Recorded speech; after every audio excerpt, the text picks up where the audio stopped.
welcome to the Far From Normal radio show. I am Jay Moss, one of your hosts, and I would like to welcome in at this time Mr. Bud Veno. Bud, how are you doing this evening? Yo, and yo, my brother Jay Money Moss. It is March 6, 2018. As usual, I'm excited, and I'm so excited, Jay, because it's been a while. Pete will not be joining us tonight, just I'll preface by saying that. So Pete won't be with us, but there's someone who will be with us on top of our awesome guest. The one, the only, the family is somewhat complete. I feel so good she's here. Jessie Weiner from Florida. Jessie, we love you. How are you? Love you guys too. Hey, that intro was great. I love it. Yeah, awesome, right? It sounds better and better each time, and it helps when I use my share audio button. That sometimes works. Yeah, well, Jay, the great thing is, before we start, last week when there was issues, it was great because I got to pin it on you, and I'll say Jay did all the hard work. I get to have the accolades too, as Jessie does. Thank you to everybody who loved that. No, Jay Moss did all that. It is awesome. Thank you, Jay, for all your hard work. Now, you put in so much. The people that don't know, this man has worked tirelessly, and it's getting better and better. Jay, I'm excited about tonight. We've got an awesome guest. Mm-hmm. And I couldn't be more excited. Let's get rocking and rolling. Without a doubt. And without further ado here, I'm going to click my unmute here and unmute Dr. Tori J. Evans Barton. And you just go by Dr. Tori J, correct? Because that's a long name. It is. Yes, but she is from the Fatherless Generation Foundation, and I want to thank you very much for coming on, and I definitely want to give that over to my colleagues as well to thank you. Yeah, first off, I'll say thank you. The pre-show, Jay, we can usually get a pretty good gauge on how things are going to go if we haven't discussed things with the guests, and it's going to be incredible. I can tell you the energy. I already love Dr. Tori, and she reminds me, looks-wise, right away, if you guys are familiar with the show The Shield, there's a woman on there. You look very much like her, and I love her character. So I knew that couple would be awesome energy and the flow right away, guys. For the listeners out there, it's going to be great. It's going to be informative. You've got someone who's genuine. That's why she's getting more and more well-known and putting in awesome work and making things happen. Dr. Tori, thank you on behalf of myself, Jay, and obviously Jessie, if she wants to say something. Sure, yeah. I watched some of your videos, and I'm just amazed. We had started to research you a little bit and didn't even know you've been around for a while. You've been in this fight for a while. Yeah. You know, a lot of us in this movement, we were out here fighting on our own for so long and didn't realize there were so many of us out there fighting. We just haven't collectively gotten together. And I think that's the force that we have grown into. We're, what do they say? A force to be reckoned with as we collaborate and as we come together and we really do show that unity. You know, it's just amazing. It's amazing. So thank you for everything that you do. Thank you. And I want to start off by asking you, as far as your foundation, the foundation is the Fatherless Generation Foundation. And I just say fatherless generation, but quite frankly, I mean, we have mothers that are going through this as well, obviously. But what are some of the things that your foundation helps people with? Okay, so what the Fatherless Generation Foundation is just specifically designed to do is to focus on helping children, fatherless children, reunite with their fathers. Mm-hmm. And then we do provide that service across the nation. Right now, we are servicing, I want to say it's 96 cities and 32 states. So that has really pulled on me in capacity-wise. And then we have peer groups across the country through Boys and Girls Clubs that are going to help fatherless children deal with not having their fathers there. Not every child can be reunited with their father. We know that.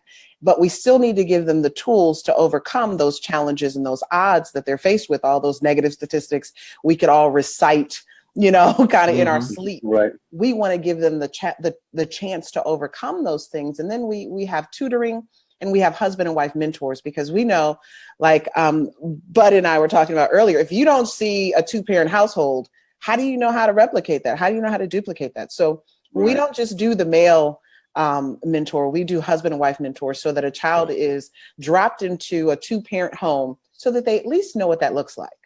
Exactly. Jay, if I could real quick, Doctor, that's wonderful because that's so important. Kids don't necessarily always do what they're told; they do what they see, right? Mm-hmm. So it's very important for children to see healthy, functioning relationships because that's what they'll emulate. They live what they see if they're involved, and so if we all have issues within relationships that we can work on. So again, no matter what the situation, I think that's beautiful, and it's so important to get to that root. And it's beautiful that you guys are doing that. And again, it's so important. That's incredible. And even when you talk about the root, I think there are too many organizations out here that say at-risk youth, or no offense to them. Mm-hmm. But I think we keep snipping at the leaves and maybe some of the limbs, but we're not getting to the root of the issues, even within our society. The issue is parents are not where they need to be, whether that's mostly it's fatherless, but there are people who are motherless. And I think their outcome is more challenging than fatherless because you can go to school and everyone has a mother. Everyone has a mother, even those who don't have a father. So then you walk in and you go, well, I don't have a mother, so I feel insignificant. We've had children in our peer groups because their father has said, can you help my child because their mother has passed on? Can you help my child because their mother, lives in another country or whatever that is? And so we've given them tools to help them overcome being motherless. So well, that's hand in hand.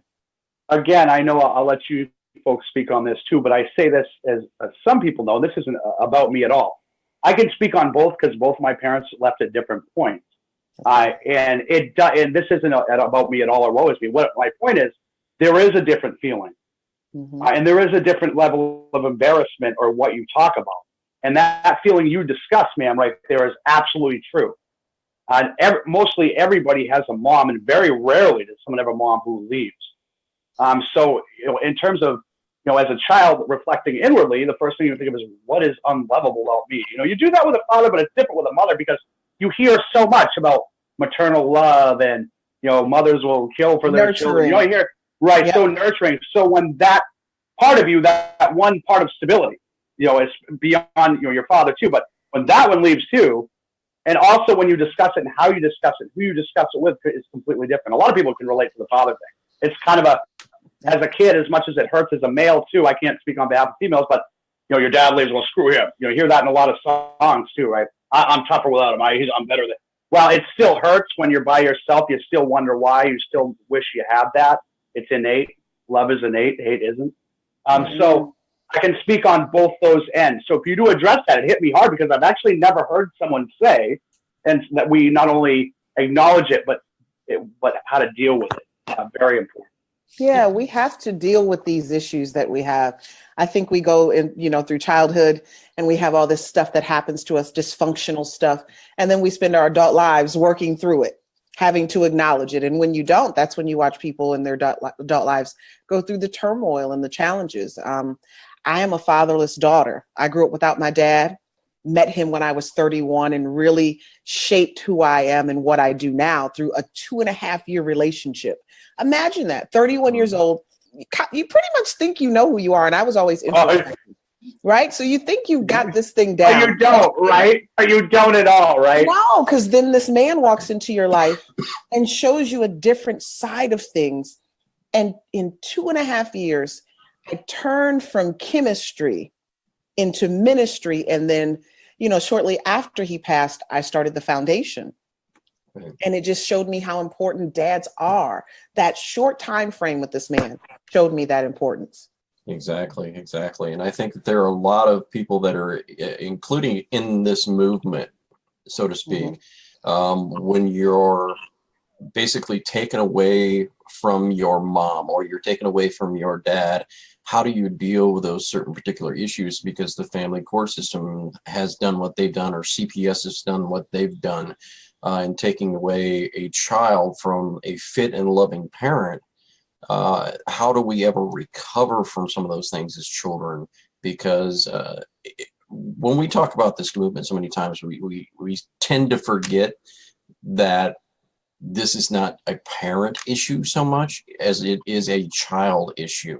Yes. This is all about the children and how they can recover and be either reunited with their parent, obviously after being estranged for so long, like you have. It's a situation to where I know several that have been in this movement for 20 some odd years, and then finally some way, somehow have been reunited with their parent who was and should have been, rightfully so, fighting all along. How do you coach some of these families along when it's been estranged, where that parent really has been fighting all along to be in that child's life? So let's look at this picture. When I first started this movement, I thought I would be dragging men to be a part of their children's lives. Mm-hmm. Then you get a platform like the Ricky Smiley Morning Show, and you get 1,200 calls a month from fathers, their sisters, their mothers, their girlfriends, their wives, their fiancés saying, he's been fighting, he wants to be there, he's paying child support, what can we do? Number one, that was shocking to me. And I think if we're going to just talk about like the stages, we have to begin to let society know that dads aren't missing, they're there. The court system has just found a way to shove them out, has found a way to make money off of them, but not giving them access to their children for whatever reason, because they were unwed, they got a divorce, because men are villains.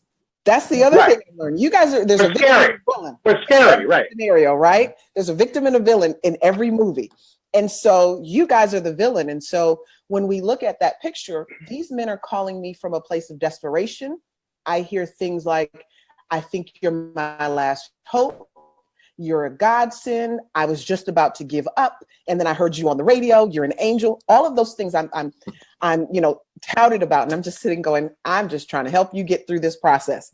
And so there is a lot of therapy, counseling, coaching that you have to do with some dads, because this is the other thing we don't realize. Dads have depression and PTSD from being separated from their children. You cannot separate a man from his child and think that he is not feeling the effects of that. But as a society, we don't believe men feel that. We don't believe you guys feel it. You see it, nothing. We just think you disappeared and you said bye-bye and you've never thought about the child ever again. And so when you walk through that with them, getting them out of that place, getting them out of the stuck place. I've had individuals call me 11:30 at night. I had a gentleman, you've probably seen the video, where I got on social media and said, call out Jeremy's name. He hung up the phone with me and told me he was committing suicide as soon as he got off the phone with me, because he had spent all of his money. He made $160,000 a year and had $50 in his pocket.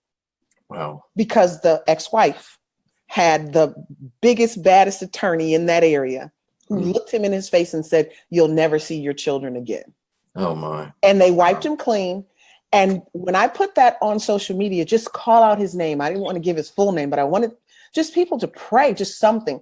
And the prayer was that God would send an angel to stay with him for that evening.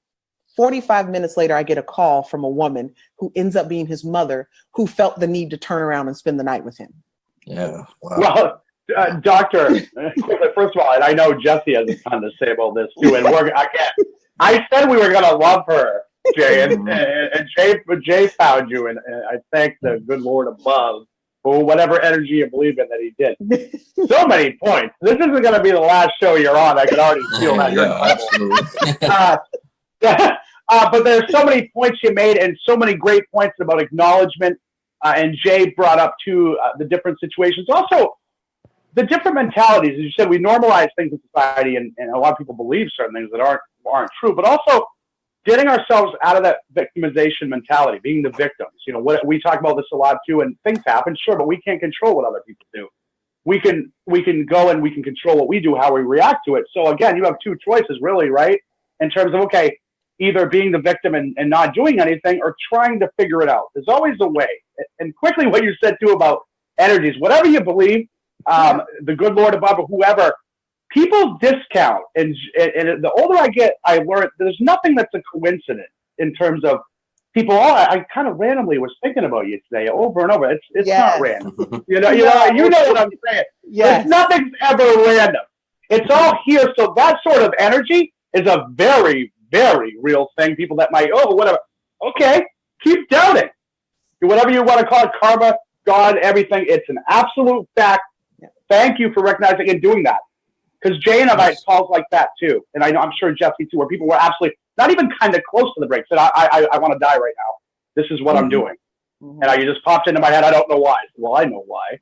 And again, I have the same attitude. People do the same thing. I say, that's the wonderful thing where I feel I've said to Jay too, where you feel like you've made it in terms of, quote unquote, made it in terms of helping people, where back in the past, I've said too, the thing I would have lived for was those sort of compliments.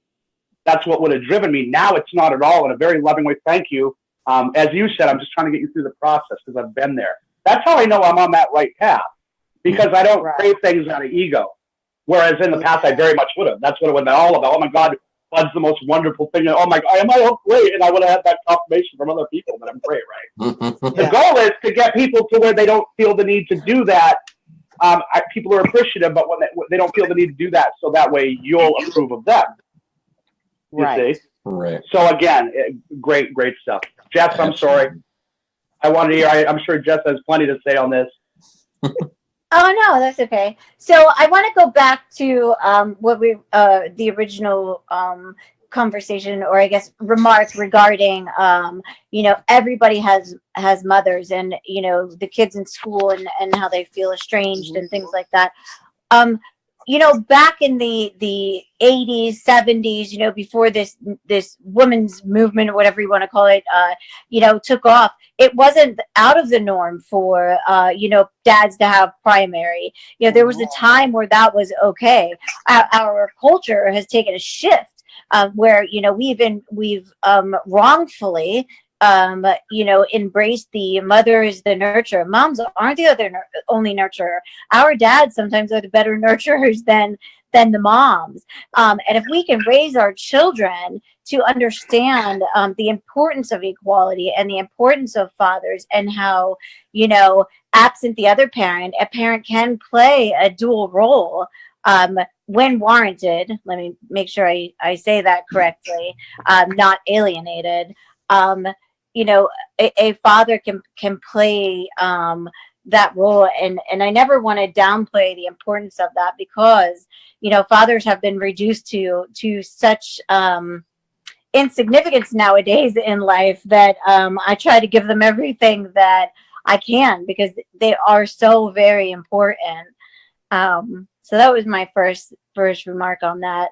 And I work, I'm very involved with the Florida Fathers' Rights movement. So, and that's, open book. So I am out there in the trenches with you, speaking with these dads, listening to them tell me that they're just on, the last minute, that they just can't hang in there anymore. So it's people, like us and all the other ones out there that are doing this every day, that the guy that comes across us at his very last Google search, that's sometimes that's just it. We're coming up on the anniversary of a fellow, my husband's a Marine, so another Marine who had taken his life after being involved in the family law system a year ago this month, and it breaks my heart every day to think about it. Yeah, it's absolutely atrocious what's happening in the system, but I think your foundation is making an impact. And speaking of impacts, I wanted you to list some of the impacts that your foundation is actually making. I know that there's been some reports out there, so I just wanted you to be able to elaborate on that. Okay, well, as of, I want to say, because we didn't count this past Friday, but as of 2 Fridays ago, we've now reunited 2,302 fatherless children with their dads. And Awesome. most of those go through the court system. So we don't just, as I said before, we don't just slap 2 people together. We get dads legal representation to take them through the court process in order for them to have documentation. There's nothing worse than a dad having an agreement with a mom, thinking that's legit, and then having her come and swipe that all away. We want to make sure that's never done to them ever again. And the best way you can do that is paperwork in hand. It's not guaranteed. As a dad asked me earlier, I want to stop all the drama, so let's do some court order stuff. And I was like, well, you can't stop all the drama if a person is insistent on bringing all the drama, but we can do our best. And so now we've actually worked with more than 45,000 children across the country in our peer groups. every year we have about 5,000 who go through, which makes that number keep going up pretty fast. And so it amazes me how fast that number can go up. Our tutoring is still getting off the ground. We've made a partnership with Kumon. And that partnership came about because I was doing my research. We were trying to do tutoring in Atlanta. And then that meant that I had to do more work. And so, you know, you start Googling, and Kumon, it was actually established by a dad who wanted to make sure his son did well in reading and in math. And what you learn about fatherless children is they're the ones who struggle in reading and math comprehension. There's a thing, they go hand in hand. And if they struggle, that's why they drop out of high school. And so we tackle them from middle school perspective. And so Kumon is now helping us. We've done about 22, 23 of those in just our 2-year partnership. So we'll do more as we continue to grow. And then mentoring, I think it's 147 now that we've mentored throughout the years. And so we're now getting our mentoring program back up, and we're going through the churches. That tends to be where you get more married couples, and then going to the suburbs. I live in the city of Atlanta, and so I'm a married couple. My husband is, you know, currently in Florida working, but, you know, I'm married, but we live in the city. we go to church in the suburbs, and so you got to go to the suburbs to find the married couples. And so we've been doing a lot of promotion out that way here in Atlanta to have control. Shout out to Atlanta. I used to do business out there, and I used to go to Peachtree Mall. Okay. Yeah, I used to cruise down there all the time, man, right on the main strip, go down there. So shout out to Atlanta. Great stuff. Again, we talked about addressing the core stuff. I think that's the key too. And you're mentioning that quite a bit, and that's so important. I think that's, as we discussed, something that's overlooked. And again, kind of a bad analogy, but I think of it as in terms of, you know, we talked about, you said trimming the leaves and things like that, basically. Almost kind of like going in and getting half the cancer, right? On a certain level. You have to take it all out. You have to get it all, you know, get to the root of the problem before you can rebuild, you know, and get strong again. You can't just kind of throw certain things on the problem, put a Band-Aid on something that needs stitches. Right. You know? And I think too many fathers, when they do tackle the court situation, they go in there afraid. They go in there without any knowledge. And then they don't go in there once they get an attorney. They just find any family law attorney and think that this person is advocating for them. And there may just be a family law attorney who does not believe in father's rights. Yeah. I know judges who have said to dads, look them in their face, even when we had documented proof that the mother was withholding the child. And the judge said, I don't believe a mother would ever do that. We have judges in place that don't think that people can't have a vendetta against a person and will withhold a child. They're still in their mindset, you know, family law is, it's at the judge's discretion. There's no real, you know, legislation that says everything has to be this way. The judge that brings us actually, that brings us actually to our next kind of question, because we have a group out there called Americans for Equal Share Parenting. I knew this was coming. Yeah, big shout out to Mr. Mark Ludwig out there doing an amazing job. But he's worked with several different groups, especially with Illinois Fathers for Equality, on getting 50-50 share parenting bills out. Obviously, with the presumption rebuttal taken into account, with the fact of, you know, domestic violence or pedophilia issues or whatever it may be, that would prohibit that person from being fit. These are for fit parents. Obviously, these 50-50 share parenting bills, and it would change the presumption of evidence to clear and convincing. That way, it would take the hearsay out of the family court system. Where it's okay, we're taking hearsay into account and then acting as if it's factual evidence. One of those situations where it would be clear and convincing type of evidence, where if they would want to deviate, a judge could still do that with their discretion. They could still deviate from 50-50 share parenting, but they would have to list as of why. That way that parent could do rehabilitation process or something that would rehabilitate the parent in some way, shape, or form. Maybe there's not a rehabilitation, but that would still come within a fitness hearing, obviously. Right. Is that something that you and your foundation would support as far as a 50-50 shared parenting? Of course, we have tried to push that in different clients and cases that we've had, because maybe the dad does live around the corner. We do have that. We have dads who will literally relocate to be close enough so that they can have shared parenting. I spoke to a grandmother this afternoon. Her son has 4 days on, 4 days off, or something weird like that. And it's like, okay, sometimes he gets 2 days. It's just very weird. But technically, that's going to be shared parenting. And so, I think you gotta, at some point, you want the children provided for and taken care of, but you don't have to take advantage of one party or the other. Because I've talked to mothers who are paying child support as well, since we're going to bring up the court system. Exactly. I think child support becomes the tool by which they navigate who should be the non-custodial parent more times than not. That's not a fair thing to do, just because the father is supposed to be the breadwinner. You look at him as the person that you're going to pin it all on.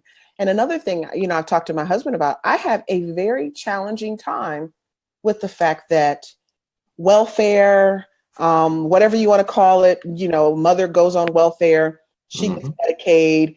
Not only now does the state take the father to court to get their money back, but it's like double dipping in a way to me. That's just, and I've never known another agency other than student loans that can dip into you criminally, like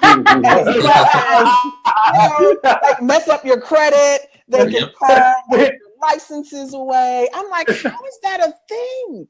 And then if you do a modification and they find out it's incorrect, they don't have to fix that right away. And let's say you're a dad, I'm on a board, Women Against Paternity Fraud. That man is never getting his money back, even though he's not. Right. What is that? Exactly. How is that a thing?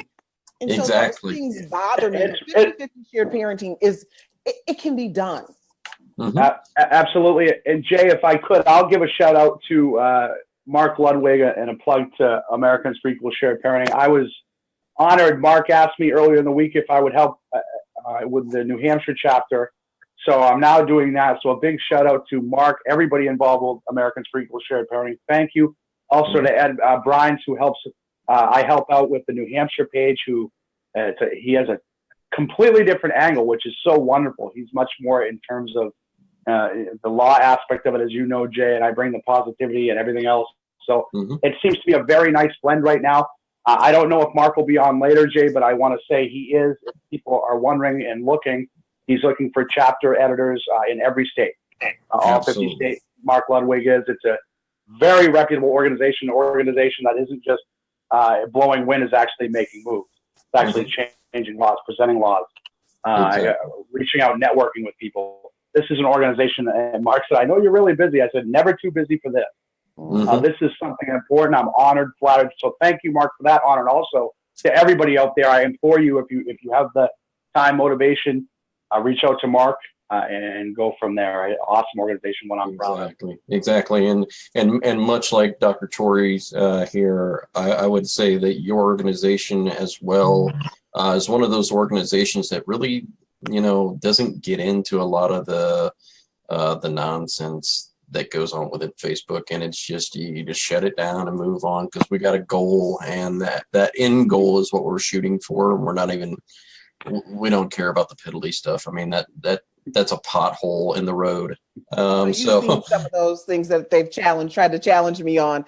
Just from our simple post, a woman will come on and just for no reason. Oh, what if he's a pedophile? Okay. Exactly. Right. Well, yeah. It's always common sense. Yeah. It's always something. There's always going to be someone who comes on to give you, well, what if he's, and the chances of him being that are slim to none, meaning in your life. Now it happens. We do not deal with domestic violence. If we hear any hint of domestic violence, I'm not here to unravel that, but I do have organizations and resources to provide to people to send them that way. That's not something I want to get involved in. But there are way too many awesome fathers out there for me to ever have to get involved in that. Exactly. And I'm glad also, I want to get to this here, and go ahead, but. real quick, I just want to say and address, and I'll let you go there, is I'm glad she brought up too how she has, and she helps protect fathers in terms of getting paperwork and things involved. And I can tell you from firsthand experience, the reason I wholeheartedly concur with that is I originally had a parental agreement set up based on, hey, let's do this on a handshake. Yeah. I trusted it, and it took me literally almost 2 years. Now I have joint legal custody of my son, but it was a hell of a fight. And if I had done things, again, I always say, don't always trust someone has the same heart as you. I wanted to believe, I'd never do that, so they'll never do that, I'm quite sure. And then it turns into a personal vendetta this person has. You find out if you don't do everything they say, they'll hurt you, they'll try and hurt you. So my battle on that aspect is over, and it isn't about calling anyone out. What it's about is saying thank you for even the dads out there that might say, no, we have a really good working, no, I don't care.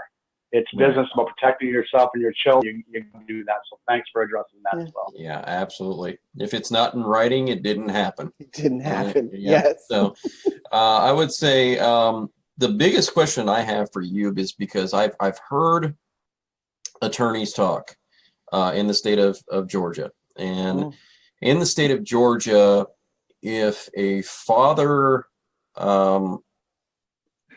even if a father is listed on the birth certificate and he has been estranged from the child, he still has to prove that he's the father. Is that correct? Mm-hmm.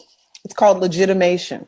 Wow. Yeah. Wow. It's called legitimation. And legitimation, I do like legitimation. When you put it that way, that does make it a little challenging.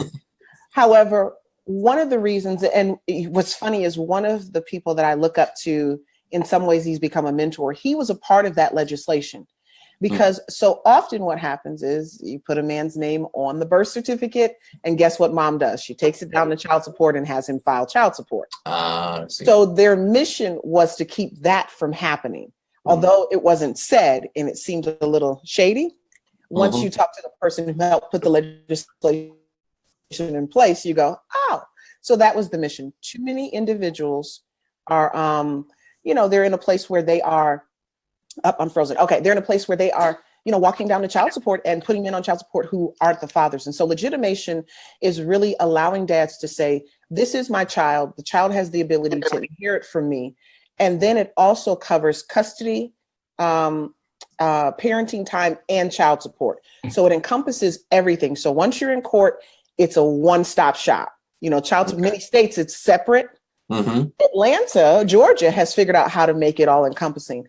And the only way you can legitimate a child is if the father does it. Now, mom can go put a dad on child support without that. But once a dad enters legitimation and he does the proper paperwork, which includes, because some are just doing legitimation and that's getting them into trouble. And so now a lot of the counties have put the whole packets together. So it's legitimation includes saying that this child, and this is the Bible Belt. So the terminology, once you leave court, says so-and-so is the father of the child and is perceived as in wedlock, and the child can inherit from them. So they even put that terminology in there, which kind of seems antiquated, but it is what it is. And then you do get your custody, your joint legal custody with parenting time, and your child support is all encompassing. Okay. Yeah, that's amazing. Is that joint legal custody or equal time sharing? It's going to be joint legal custody. So it's not going to, unless the dad fights for that. It's something he can fight for, and the attorney can put in there if he wants it, but most dads don't. What I push for the dads that we do have who may not live close by, who they don't want the equal time share, we try to get them 10 to 12 days out of the month, because really what you're only going to get is first, third, and fifth weekend. That's what you're going to get, and you're not going to get anything more. So we try to push. We have a dad who he gets his son every weekend from Thursday to Monday. Then we recently had a mom say, you know what, I'm out. He wants to have his son. So why don't you help take me through the process of turning over the rights? She literally, this is a funny story. She was actually the craziest baby mama I'd ever met in my life for the gentleman who got every weekend. She threatened my life, caused me to get a bodyguard. And now she looks up to me because she was barking at me. She was coming for me, and I wouldn't back down. And now she just texted me today and said, I'm sending somebody else your way. So she came to me she's a mother of 5 with 5 baby daddies. And she brought me, I started with baby daddy number 5, and then she brought me baby daddy number 3. And so, yeah. And so we've been working with them, and, you know, the one now has joint legal custody. He gets his son every weekend, and then he has a Wednesday where he can get him for lunch. And this baby's 2 years old, 3 years old. So that's equal. Yeah. Thursday to Monday, that's equal. Exactly. Mm-hmm. Exactly. And so then the other gentleman, he got sole custody of his son, and she has parenting time. Wow. And that's what she said, he wants his son, he can have him. I'm fine with that. Just don't change his last name. You know, Georgia, you talk about child support, and I can't speak for Jay or Bud, but I can speak for myself, because what I call it is the pure extortion of fathers. I call it this is the largest government trafficking system that exists in current time. It is the legal trafficking of our children, and nobody wants to say it, but I'll be the bearer of the news. I'll say you'll be the bearer of bad news. Yeah. So I like that. I'm sorry, I got to get my plug. I'm getting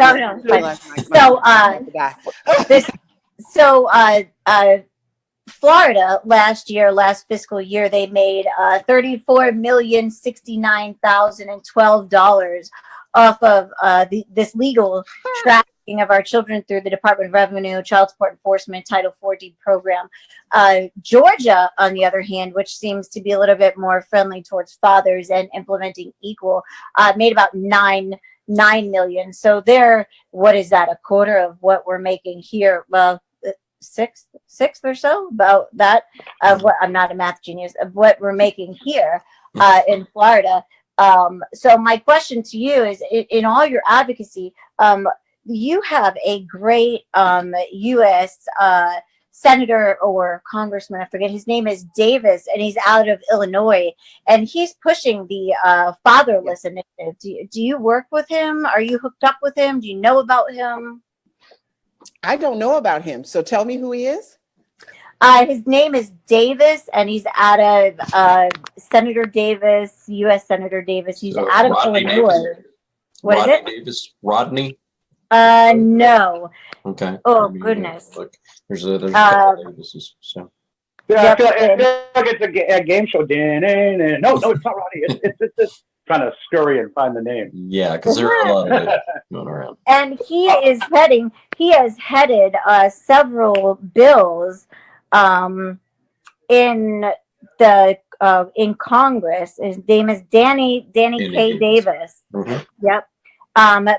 Basically, that addresses the fatherlessness in our nation. The only thing I don't agree with that he is also pushing is more federal 4D funding, and it may just be because he doesn't understand the concept of it. I'm going to give him the benefit of the doubt, and exactly what relation that has to the fatherlessness in our nation. But he has advocated for years after years for legislative changes at the federal level to restore the fatherlessness in our nation. Right. Wow. Yeah, and there are several legislators out there who are really trying to do the right thing, and then some is awash because, quite frankly, they understand the Title 4D and the Title 4E funding. They understand the Bradley Amendment money, and so what's coming back, and they need that money in order to balance their budget a lot of times. So it's one hand washes the other. How do we do these kind of things? So it's very apparent. But I know that you listed on your website that you had a partnership, and I wanted to get back to this because you have a partnership with Biogene. Is that correct? With DNA testing, and is this partly because of the laws in Georgia for paternity? Is that correct? Or it's not just for the laws in Georgia. You know, it's something that we worked on. I am a chemist, and one of the things I kept saying is I need to use my degree for something, but I wasn't willing to go into the lab and take all the time that Biogene and that they had put forth. And I made a few calls to different DNA companies. We had always used DDC when a dad needed a DNA test. Everybody knows DDC, from everything from Maury to Paternity Court to all these shows. Right. So, you know, they're easily found, and they have all these different centers where you can go and get your DNA test, and it's a $300-400 deal. But I was not getting any kickback at a certain point, and it was kind of like, this isn't about the money, but I'm sending you guys a lot of people. Right. Thank you. Some of it is when it gets to that level. Come on, guys. Yeah, it's like I'm sending quite a few people. Can you, Right. acknowledge us or something? Scratch my back a little. Do Give something. my clients a kickback, if not me. Just give us a better discount. And they weren't. And so as I scoured individuals looking for partnerships, Biogene came up, but they were done with the partnerships. But the more he found out about what I do for a living, he said, I want to partner with you. And so one of the things we've done is we can get dads that DNA test at a very what does you call it? The court ordered test. Right. You pay $125 for it. Wow. Go to a facility in your area. Amazing. And it's, and it's what it needs to be. And that's because I found the right partnership. That's what I was trying to get from DDC, but you find the right partnership. And what it's done is it made me start my own DNA company within Biogene. So people come through that company and get it done through me, because I can't incorporate them both into the foundation. That's going to get me in trouble, right? Yeah. So I can't Right. right. From the foundation to that DNA testing. I just can't. So I have to be careful on how I promote it. We haven't even fully launched the True DNA as much as we should, because I'm still working on the balance of the two. All I want to do is send my people to that. But, DHS, I think you called it, what did you call it? CPS. CPS. Here in Illinois, it's called Child Protective Services here. Yeah. DFACS. South Carolina calls it DSS. Everybody has it. But they have, if you get the court order, I mean, most of them, even in Florida, is $25 for the DNA test. But too often dads can't get to that place, right? Exactly. They can't get to the court order to get it done. So right. And a lot of them like to hide that, Dr. Tori. What we've seen is what they'll do is they'll do one case number for a certain part of the case, and then a separate case number for a part of the case, and then another case number. And then it starts to be confusing to where as a parent doesn't know what case numbers for what, and they're walking into court completely confused on what we're going to even talk about during this session of court. And some of it's even, you can't even find the information that you're looking for. It's hidden. We've seen that. I've talked to my good friend there and mentor, Randy Davis, and he deals with a lot of those cases. And I'll tell you right off the bat, the aspect that we've found that helps some of these situations out more than anything seems to be going a different avenue. It's kind of like where you had Al Capone, who ended up he didn't get busted for all of these murders or all of the stuff he did. He got arrested for tax evasion. It's the same kind of process where we say, oh, well, what do children all need? They all need education, right? So, oh, well, let's go the route of FERPA. And so we've, that has been expounded on, and Randy's done an amazing job with FERPA and all of the, that entails with the FERPA lawsuit. And some of these FERPA lawsuits, quite frankly, if you file a FERPA lawsuit, they will give you an attorney, and those attorneys will come after that to the aspect of if you win your case, it's not just the defunding of that school. It's not the defunding of that district. It's the defunding of that entire state and their funds. So Randy has been the first one to win a FERPA lawsuit. And I can tell you that might be the suggestion that we would suggest to go is a FERPA lawsuit where you would go in to your child's school and ask for the child's cumulative file. And that gives you access to so much information in the cumulative file, because what it grants you is any reports, such as any doctor's reports or that may have gone to the school, anything such as we had a conference call with the other parent, or we had this conference call, or we spoke to your child. It's all written down. It's all documented, everything, every single thing. And we've had some cases come across where, say, for instance, a child went in with a bruise into school, right? And the parent was accused of this bruise by the teacher, actually. Did your mom do this? Well, why would you ask that question? Did your mom do this? To insinuate with, and then the child feels like, yeah, and says it. And next thing you know, they take the child away. And that's all going to be in that cumulative file. And it gives you a great defense. And I believe that that's one of the ways that we can do some of these things is a FERPA action. But I went on a tirade there. Anyway, on a little soapbox. But what are some of the suggestions that you may have for such things as paternity fraud? If we've got a person who's going through a paternity fraud case, and I know that we do have some out in the movement that are experiencing paternity fraud cases, what are some of the suggestions that you might give them going through this? Well, once again, I'm going to say, like I said earlier, you have to find an attorney who is not just a family law attorney, but someone you know is going to fight for you as a father, right? There are too many attorneys out here who it's about a check and then you go, okay, I didn't get what I wanted. And it's no recourse for that. You just paid $3,500 for nothing. And so, number one, get the proper attorney, research your attorneys, make sure they're going to fight for you. Make sure, because you can go online to do anything, make sure that attorney is very familiar with paternity fraud and what the outcomes should be. You know, we forget that all the cases that these attorneys have fought, they're online for you to see. It's public information. And too many people don't want to do the research, right? They just want to pick someone and it be over with, but that may not be the case. And so do your research. And once you do your research, you know, allow the attorney to strategize with you on how you're going to get your outcome. And then the other part that I definitely see, dads need to just, once you have the right attorney and you strategize, I'm not telling you to sit back, but I'm telling you, don't be overbearing. Don't be, you know, frustrated and flustered if you're not getting a call every 5 seconds about what's going on. It's going to take some time to unravel paternity fraud.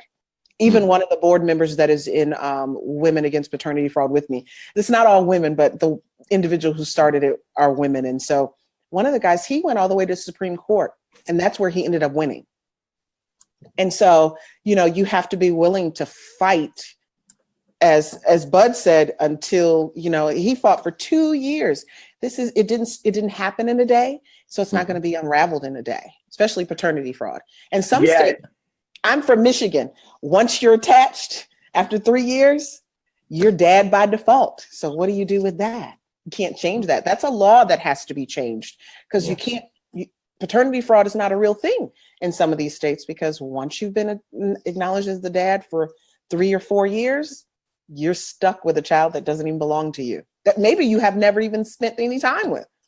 Right. And Dr. Tori, I want to, again, another great point. It's so important, I think, as a society too. We've talked about different things in terms of that and the normalization.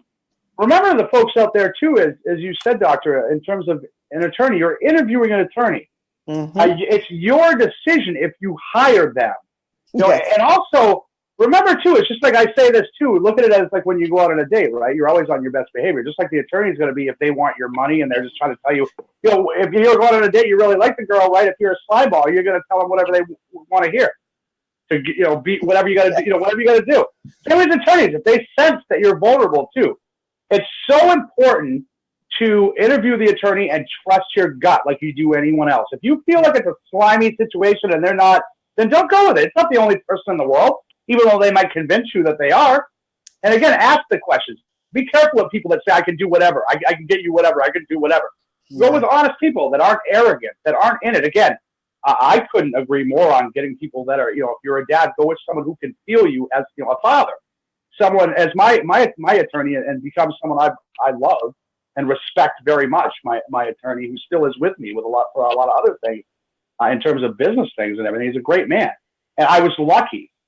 But it's absolutely a fact. Do not feel, and again, be involved. And you're right too in terms of don't bug them every other minute, because they're going to get annoyed with you just like anyone in the world would. Yes. Trust. Go with someone, hire someone that you trust. They trust you. And I said that with my attorney too, right off the bat. And right when I walk in, I tell people, now this is an absolute fact. Jay, some people laugh. We don't even speak. When I walk into his office, he gets right off that office, out of his desk. We hug and I kiss him right on the cheek. And then I sit down. That's how we roll, and I can feel it. I do a lot of feeling more so. Words mean nothing to me. Yeah. I go with a lot of this, and it's when someone's genuine and someone you know can feel your pain and appreciates it in the sense to where they know, they trust in you, they believe in you, they're honest with you, and they go after that main goal with you. Yeah. Yeah, that's absolutely true. And you need somebody that you obviously can trust that's going to be in your corner through thick and thin. And a lot of these cases, unfortunately, how they work and the atrocities of the family court system and how they really dismember the fit parent rather than and go for the unfit parent rather than the fit parent a lot of the times. A lot of these cases can drag on, and what we see is perpetual litigation. It's kind of like a revolving door, and we just keep going back in and keep going back in and keep going back in order, because we love our children. We really want to be in our child's lives, but unfortunately, some of the ways that these courts are just set up, it's set up that you will always spend your time, at least probably once every couple of months, you'll be walking into the court, and it's unfortunate, but unfortunately that's the way the laws are set up right now. But definitely, we wanted to thank you for your time, and we wanted to be able to give a plug before you leave for your organization out there, the Fatherless Generation Foundation. Okay, well, I am Dr. Tori J. I run the Fatherless Generation Foundation, and you can find us at www.tfgf.org. We're on social media under the Fatherless Generation. Twitter is We Are Fatherless, and Instagram is the Fatherless Generation. And for anyone who really needs some help, you can call me wherever you are. It's 1-888-407-7990. Great, and we'll list that a little bit later here as well. Once we get off the program, I'll list it back in the comments for those people to be able to read again so they can get in contact with you. But thank you very much for coming on. We greatly appreciate your time. No, thank you for having me. Awesome. Dr. Tori, quickly, thank you so much. This has been incredible. We're going to talk again soon. Absolutely. This is beautiful. Thank you for all you do. So much respect for you and what you do. And I'm going to be digging into your stuff more because it's one of those things I'm excited about. I know Jessie also would probably like to say goodbye and have a wonderful night. We're honored. We're blessed to have you on. Thank you. Yes, thank you so much for coming on tonight. I'm glad to have met you, and just to hear what you're doing out there for these parents, because they need it. Awesome. Thank you. Thank you. All right. So here we're going to go ahead and move on. Thank you guys very much. I'm going to go ahead and stop that one there. All right. So awesome first guest, amazing stuff here, and really the only guest we have for tonight. But we may have some visitors and guests that will call in a little bit later. Yeah. It's one of these things, guys, actually, number one, when we were booking the show, and first of all, I want to give a shout out to State Senator Kevin Avard out of Nashua, New Hampshire, and also Senator Kim Rice out of, I believe, Hudson, New Hampshire.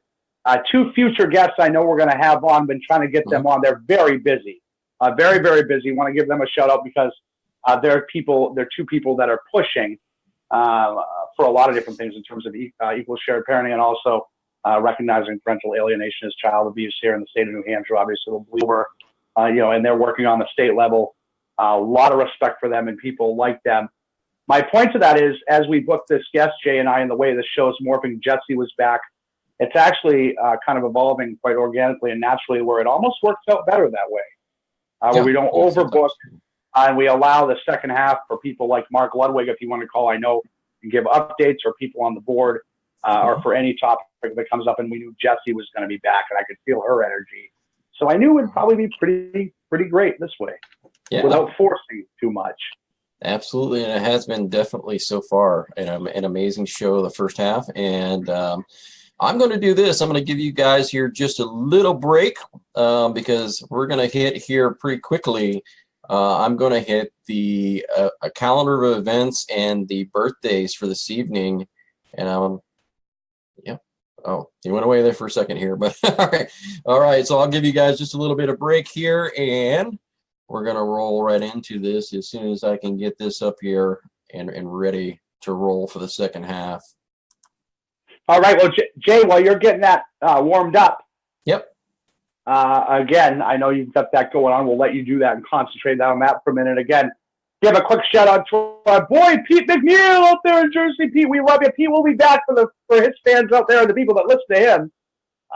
Pete will be back better than ever. Again, We all have things in life we just have to take care of, and different things are going on, and he'll be back. And we love you, Pete. And it's been a very interesting week, Jay, in terms of the movement and people in it. Seems to be a nice excitement. Again, you've discussed this, we've discussed this, we've all discussed. We don't even bother with the negativity. Yeah, no matter what anyone says, the movement is going in a positive direction. There's things being done. Well, no, this, infighting, positivity rolling forward, and we go forward, Jay. Absolutely here. So I'm going to take this. Go ahead and. Have you ever felt? Are you listening? Damn.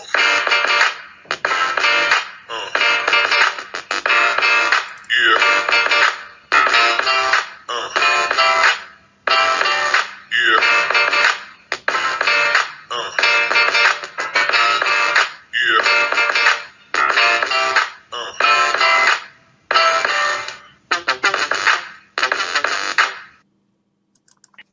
And we are back there from the short break here for myself tonight because we have Peter McNeil out. So I'm going to go ahead and go into the calendar of events for this evening.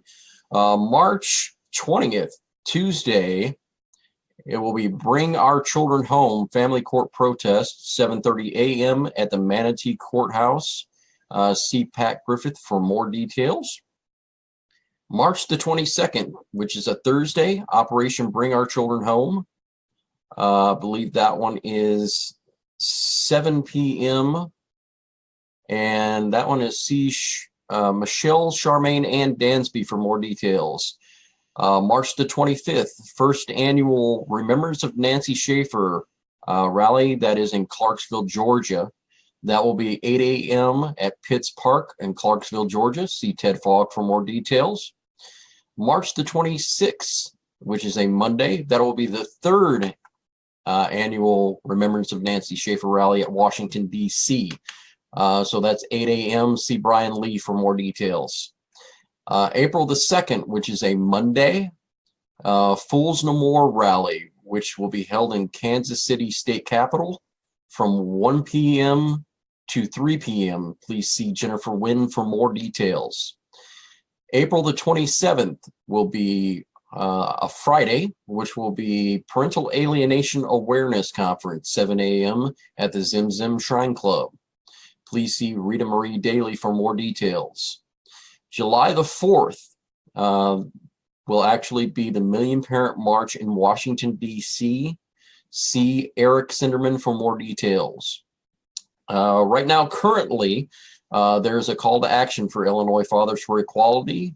For the next few weeks, we'll be calling legislators. See Chad Loudermilk for more details, or Illinois Fathers for Equality. Okay, moving on here into the birthdays. Today, Adam Berserk, Vanessa Grigg, Greg Weaver, Belonda Gary, had to read that one correctly. Wednesday, Allison Wolf, Tony McFadden, David Krasmowski. Thursday will be Cheryl Chumley, Jackie Koski, Kevin Ramey, Diane McFree, Connie McDaniel, Cindy Kennedy. Friday will be Michelle Mawazi. That's a good pronunciation here, Mawazi. Gladys Bennett, Paul Saylor, Colleen Charmack, Tracy Sorvino, Amelia Rich, Doc Washburn. Saturday will be Carl Little, Bobby Phillips, Ernesto Johnson, Tracy Cumberland. Sunday will be Michael Murray, Sabrina McCoy, Forrest Vaughn, Jennifer Little, Cleland James, author out there, Sunday with a great birthday. Monday will be Greg Fedor, Scott Stern, Cheryl Christensen, Barry Hammond, Julie Howard, Alicia Oakey, Patty McGee, Anthony Tomlinson, Brenda Gross, Amanita Schaefer, and Kevin Clauslin. So happy birthday to all of those out there from the Far From Normal radio show. We are so glad to announce your birthday here on the radio show live.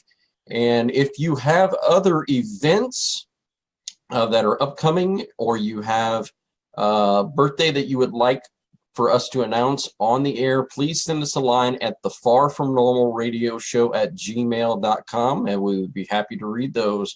And we are back with Mr. Bud Veno. Bud, how are you doing? Yo, and yo, Jay, Money Moss, March 6, 2018, second half, 9 o'clock Eastern Standard Time. Jay, awesome first half. And for people that don't know, this is kind of a guilty pleasure for the people who read the birthdays to sit back as the other hosts and have it on black and watch them kind of struggle. Jay's an old pro. He's been doing this for a long time, filling in for Pete McNeil tonight. Jay, you did a wonderful job, per usual. Happy birthday to everybody out there, our friends. Jay went down the list, people like Tony McFadden, people like that out there. Happy birthday to everybody. We love you from Far From Normal. Make it a great day. Make it your day. It was the day you were born, the day history was changed forever because you came into this world. So remember that. You're here for a reason, folks. Exactly. And now, obviously, we have the opportunity out there that we had invited some of the people, some special people to come on. So if they do want to call in, definitely please do. It's on the Zoom link that I've given you. You can definitely do that. And also, I just wanted to get into a little bit of a conversation about. Well, first, go ahead. First, Jay, I apologize because, again, she hasn't been with us.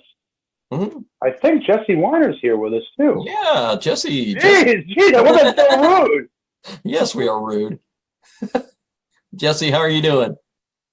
I'm good. How are you guys? She's like, yeah, I'm good, guys. You wait. Yeah. It's awesome to have you with us, Jess. I'll tell you, today I had an interesting conversation. Are we going into free talk? Go right into it. Yeah. So today I had an interesting conversation with Florida Senator Jeff Brandes.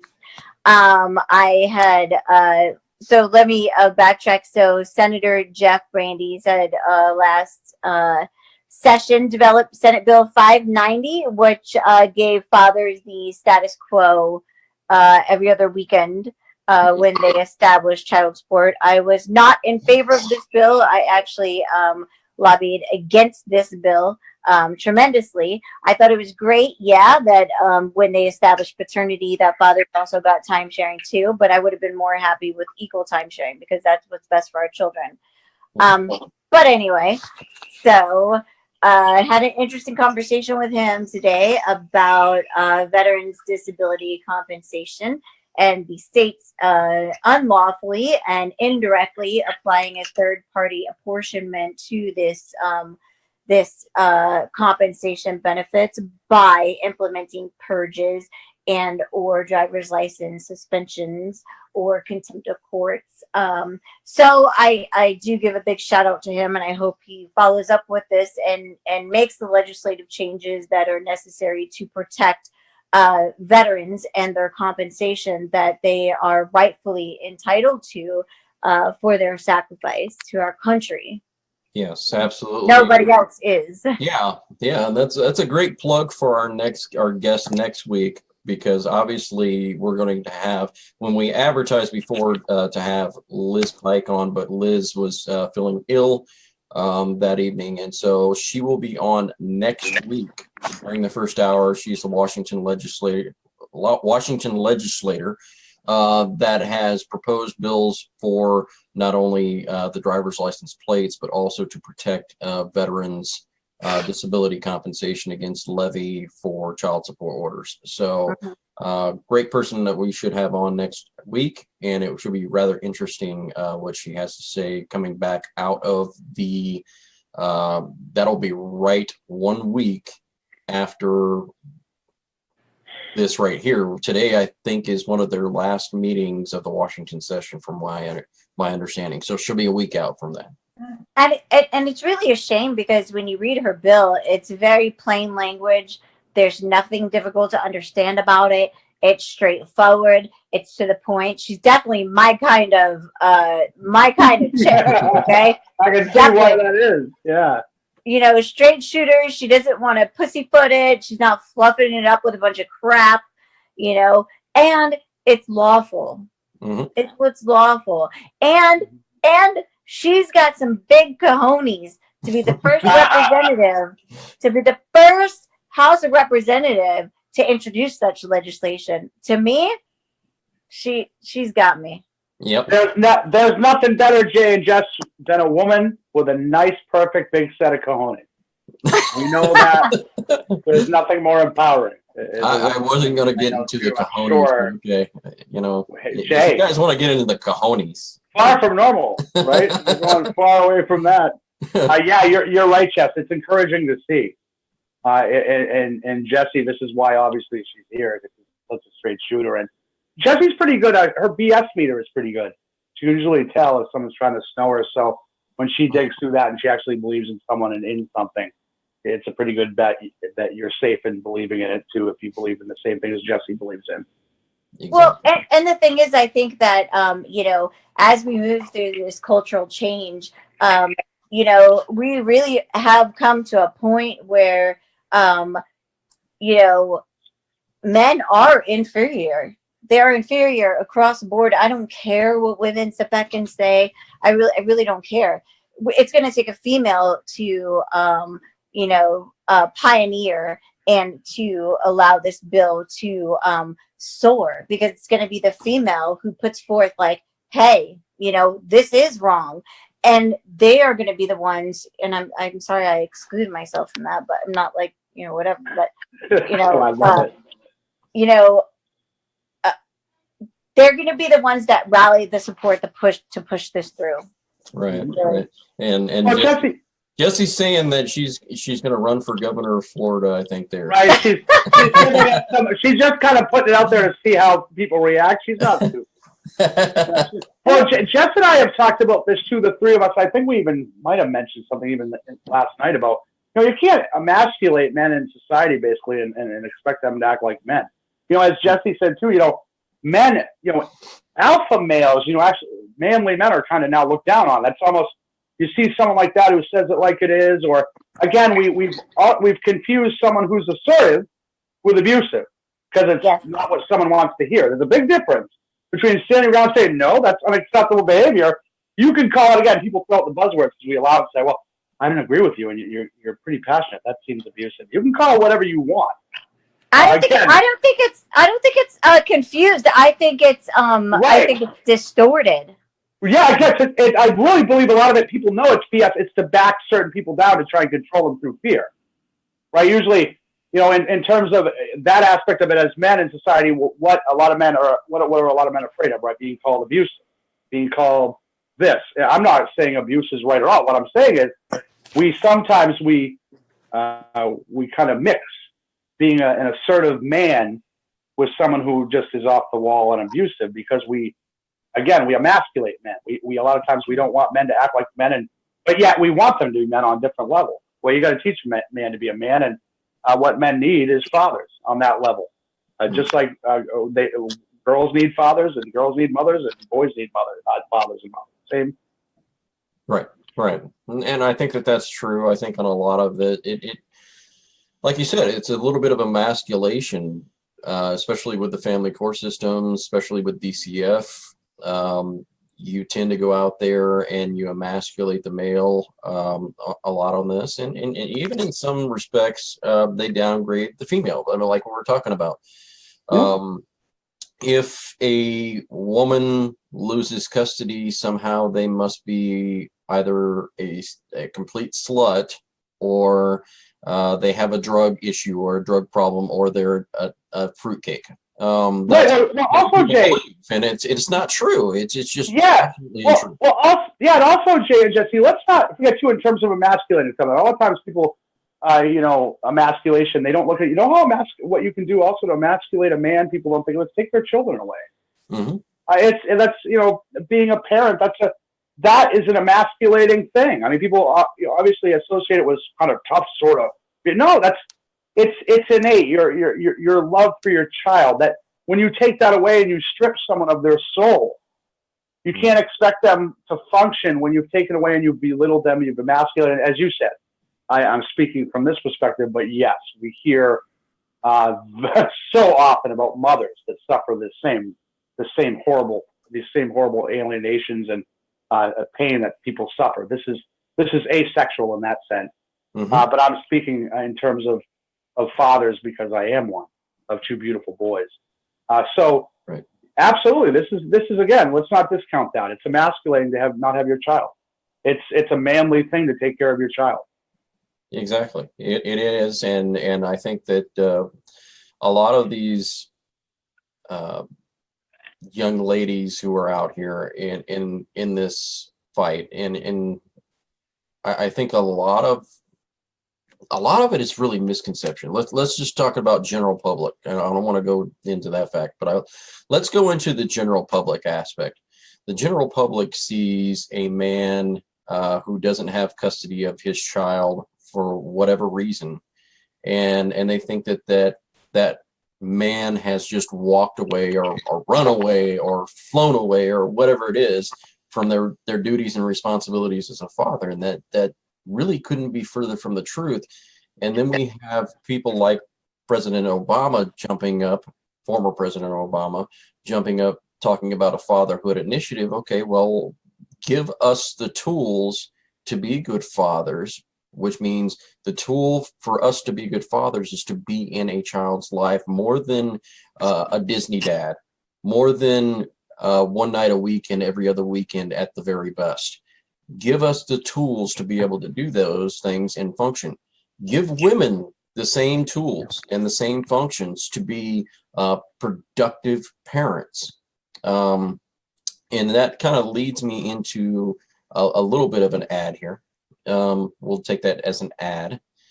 And I'm not sure what Bud went on their screen here. If he popped off the screen for some odd reason. Oh, there he is. Okay.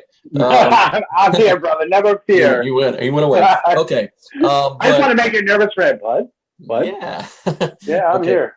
So what I was saying, this kind of leads us into an ad because of the fact that when we talked to, I don't know if it was last week or the week before, when we talked about how during the last civil rights march of Martin Luther King, they held signs up that said, I am a man.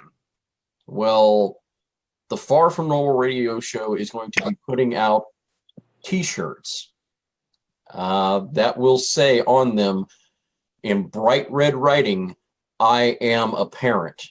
And we will be putting those out very shortly because of the fact that I think that these can be worn. They're not affiliated with any organization. They are just affiliated with the movement in general. And so you can wear those at any rally and talk about how you are a parent. Jay, that's wonderful. I'm excited about this too. And I know, who is it? How'd this idea come about? I got to say, I'm somewhat ignorant on it. I saw it coming through today in the feed, the private feed, and this is wonderful. Yes, and I believe this. We got on this topic, and I think that we were talking about Martin Luther King Jr. and you know how he was his assassination in Memphis, I believe it is, and the last civil rights push that he had was for a union, and the union of African Americans that were not being seen fully as men, so they were not being paid equally as African Americans and Caucasian people were not being paid equally at the time for those functions. And so at the time they were holding these protest signs that were white, that had big red writing on them that said, I am a man. And I thought to myself, well, isn't that amazing that in this day and age, we're fighting for our civil rights. Why shouldn't we have big white t-shirts with red writing on them that say, I am a parent? Well, Jay and Jessie, it's the simplicity sometimes in things. A lot of times people try to get too creative. Sometimes it's that simplicity. You know, I am a parent. I am a man. Parents United Worldwide. You know, in that sense, I'm not putting myself, or I just thought of something in terms of how just blatant, what is that? You know exactly what it is. I'm a parent. I'm a united parent. I'm a this, I'm a that. And that simplicity, a lot of times, that's what people can relate to. So whoever's brainchild, I think collectively we see over history, and a lot of different people's brainchild. Big hats off to everybody out there. Again, this is a great idea, a great venture, and things keep morphing and branching out into different things and different ideas, and it's beautiful to see them come to fruition when people have those passion ideas and things come again to fruition like this. Great, Jay. Yeah, and those are going to be coming out. And also, I want to give another plug for a T-shirt, the Far From Normal Radio Show T-shirt, which will be out there. The ads will be coming out. Hopefully, they'll be pushed more and more and more.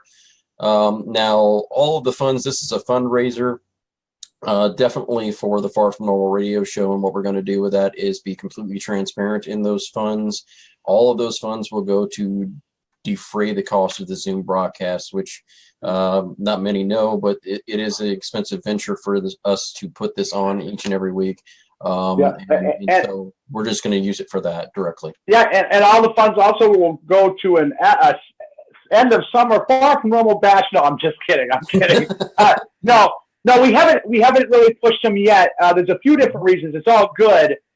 Honestly, I'll be quite blunt and candid. It comes down to just time, Jay and I, in terms of marketing them right. We put them out there, and they're great. Again, simplicity, and they're great. And I know I've gotten some good reception in terms of private messages, and I know we came up with that simplistic thing. Everybody kind of in our private group, and we concurred. Everybody agreed that it was great. I'm excited to rock mine. I know that. I have a few that are going to be coming. I was waiting. Of course, the boys saw them. And of course, my wife. So, so I've got to figure that out. So that's good. Again, thanks, folks out there. And in the future, you'll see it marketed too. And just trying to get everything, situated and figured out right, because we have a lot of stuff coming in, and try not to over pepper people too. And hey, we got this, and all this. It's great. It's wonderful for us and for the movement. But just trying to do it so we don't stuff too many things down people's throats. Yeah, and we made sure that when we did this also that it was an affordable price for everyone out there as well. The T-shirts are $15. I think it's maybe $4 to ship. It'll come directly from them. We don't have any collection of the funds except for once we cut a check for the fundraiser, and that'll go directly into a PayPal account, which will get directly downloaded into the Zoom account. So we won't ever touch a dime of it. So well, and I'll say too, for people out there, this was something that we had actually discussed, and we had a conference on it, and I will say Jay did a lot of research too, and we tried to. I know Jay did come up with the best quality at the most affordable price, and something that people can work with in terms of something not too heavy, not too light, not too. There were a lot of considerations to try and do this the best we could for people. Again, hats off to Jay and to Jessie and Pete, because we all had a discussion about this and had input on it to try and come up with the best thing for everybody. And I think you've done that, Jay. Again, props, my brother. Hey, not a problem. Not a problem. We're moving forward, and we're moving on, because obviously I wanted to talk to you guys a little bit about some of the things that we brought up with Dr. Tori J, because obviously we've seen a lot of different little potholes, and I call them potholes. That's really all they are. And we're going to use this in a format to empower people to get past this.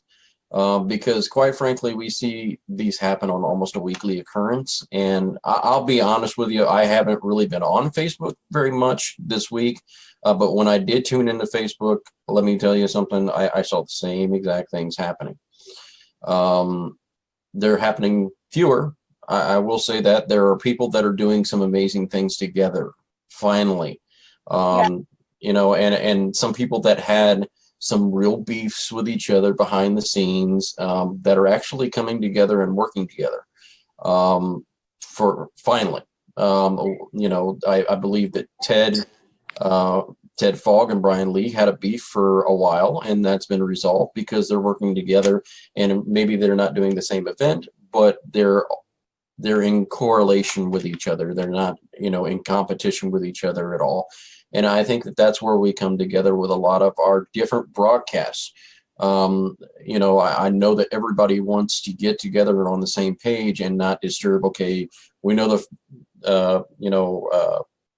Restoring Families is going to be this night. So we definitely don't want to interfere with their broadcast during that time and that night, and those kind of things. And I think working together in correlation and doing that helps bring awareness so that we can have a different event.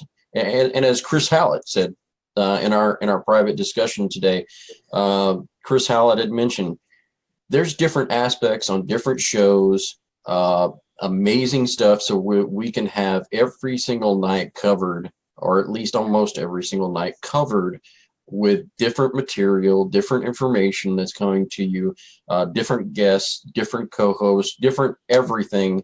So that way you can keep getting empowered and keep getting educated every single night. And I think that it's amazing that we're all coming together. It's the little pothole thing that we got to, yeah. And I say it's a little pothole of poop, because that's what it is. And I'm more concerned about, and I think everybody needs to be more concerned about the river of shit that's going on, quite frankly, when we're talking about the judiciary and how their abuses of power take place. Let's be concerned with that. Let's not be concerned with the other potholes.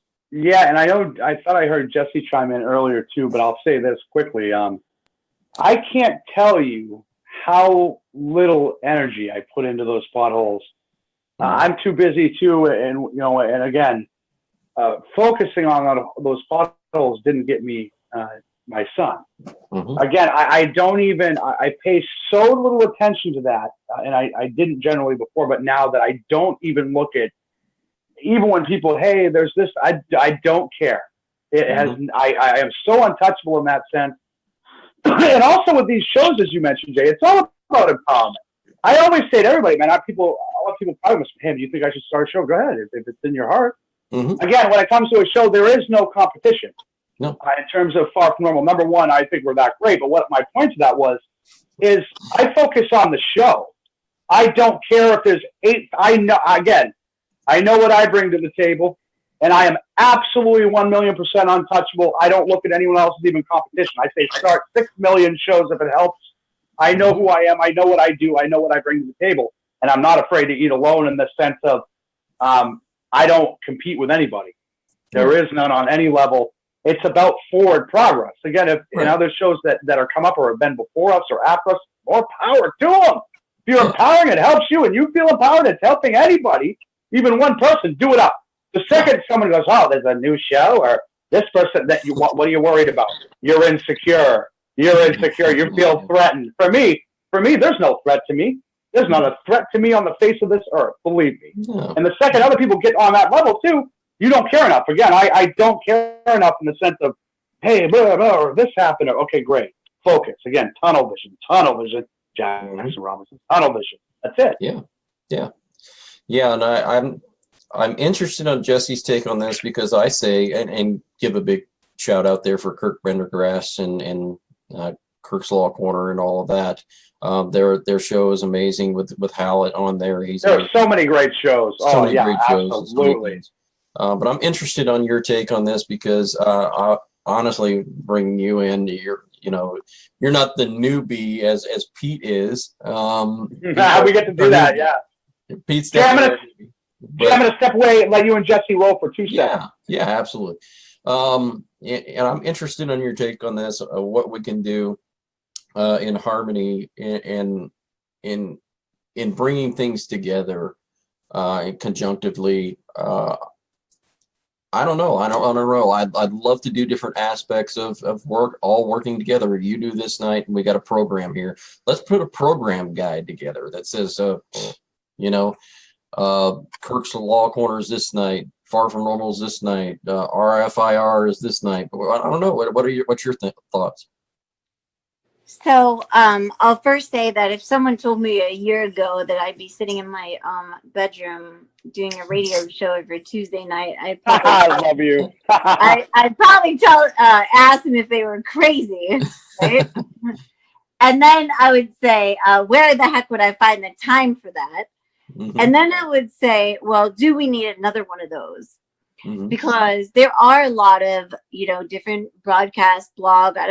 The name is just endless out there.